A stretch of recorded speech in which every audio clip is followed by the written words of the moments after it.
मेरे प्रियो, बीते हुए साल में आपने अपना जीवन किस प्रकार से बिताया और किन गलतियों को दोहराया और परमेश्वर की कितनी आज्ञाओं को तोड़ा।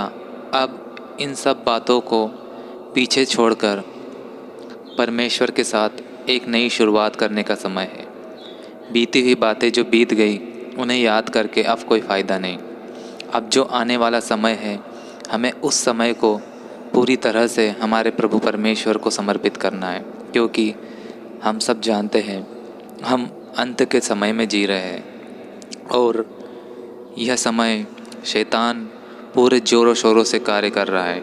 मेरे प्रियो, अपने पुरानी गलतियों के लिए आज ही परमेश्वर से माफ़ी मांग कर खुद को फिर से रिस्टोर कीजिए और खुद को खड़ा कीजिए और परमेश्वर के राज्य के लिए अपना योगदान दीजिए।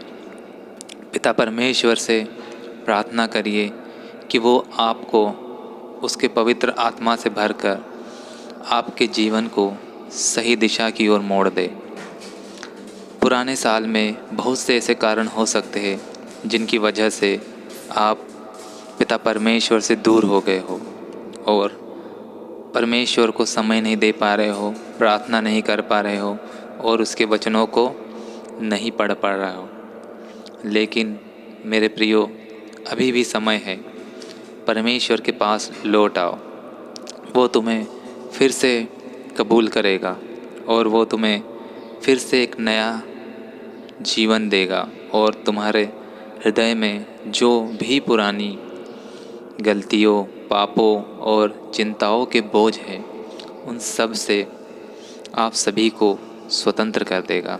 क्योंकि परमेश्वर का वचन साफ साफ कहता है, जहाँ प्रभु का आत्मा होता है वहाँ पे स्वतंत्रता होती है और जो कोई भी प्रभु मसीह के पास आता है वो उनका सारा बोझ उतारकर उन्हें सुकून और शांति से भर देता है। प्रभु परमेश्वर के पास जाइए। अपनी दुनिया की व्यस्ततम दिनचर्या में आपको प्रतिदिन किसी न किसी प्रकार के पाप का सामना करना पड़ सकता है, प्रलोभनों का सामना कर सकता है या फिर चिंताओं का सामना करना पड़ सकता है। लेकिन जो लोग प्रभु परमेश्वर के साथ नहीं चलते, उन्हें यह सब चीज़ें धीरे धीरे डिप्रेशन की ओर ले जाती है और यह डिप्रेशन हमारे शारीरिक, मानसिक और आध्यात्मिक दोनों प्रकार के जीवनों के लिए बड़ा हानिकारक है। आप सभी जानते हैं कि डिप्रेशन की वजह से शरीर में बीमारियां उत्पन्न होती है और एक समय ऐसा आता है कि व्यक्ति डिप्रेशन की वजह से आत्महत्या जैसे कुकर्म तक पहुंच जाता है। मेरे प्रियो, इसलिए कहते हैं खुद को सुकून और ठंडा बनाए रखिए, डिप्रेशन ना लीजिए। अपनी सारी जिम्मेदारियों और कार्यों के साथ साथ परमेश्वर के साथ भी थोड़ा बहुत समय बिताना सीखिए और इस कार्य को जितना हो सके उतना जल्दी शुरू करें और परमेश्वर के वचनों को भी समय देना शुरू करिए। क्योंकि परमेश्वर के वचनों के बिना मनुष्य की आत्मा एक मरी हुई होती है और जिसके जीवन में परमेश्वर के वचन नहीं पाए जाते, उसका जीवन अंधकार के रास्ते की ओर चला जाता है। क्योंकि परमेश्वर का वचन जीवन और रोशनी देता है, इसलिए प्रत्येक व्यक्ति को परमेश्वर के वचनों की रोशनी में चलना चाहिए और परमेश्वर का वचन ही है जो हमें फिर से रिस्टोर करता है। मेरे प्रियो, अतीत में हुए पापों को, गलतियों के लिए अब पछतावा करने का समय नहीं। उन्हें परमेश्वर से माफ़ी मांगकर आगे बढ़ने के लिए परमेश्वर ने हमें फिर से नया साल दिया है।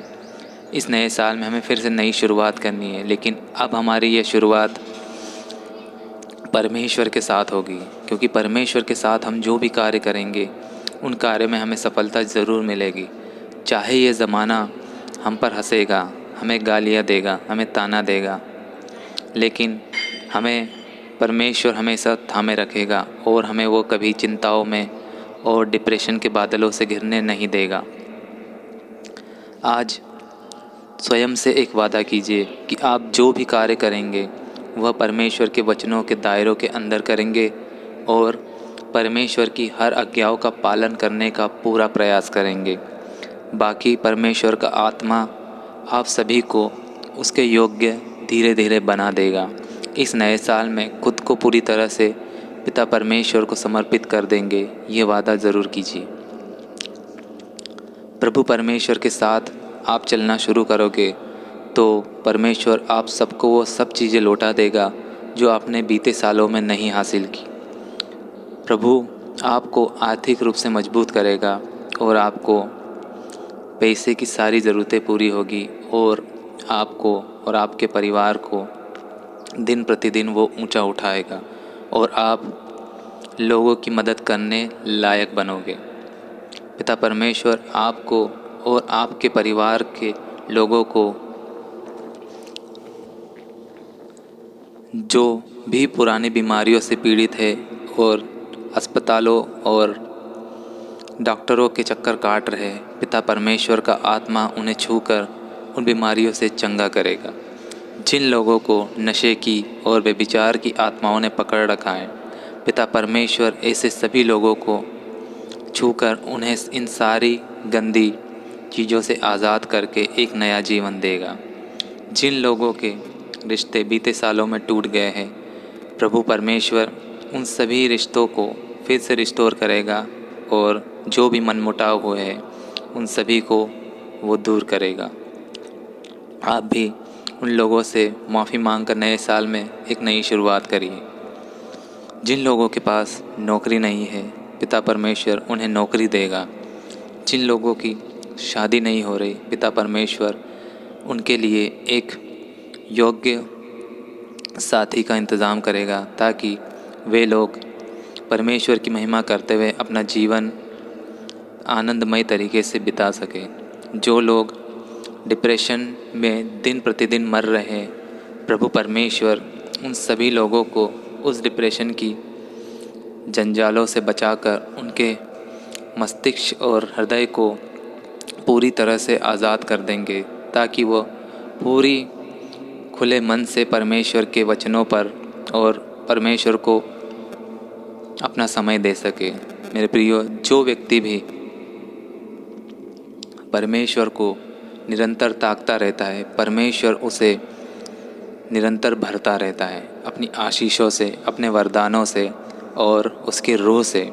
मेरे प्रियो, आप अपने अंदर पवित्र आत्मा के फलों को उत्पन्न करिए। परमेश्वर आपको दिन प्रतिदिन आशीषित करता रहेगा। प्रभु परमेश्वर आप सभी पर अपनी दया, आशीर्वाद और अनुग्रह सदा बनाए रखिए। सभी को जय मसीह की।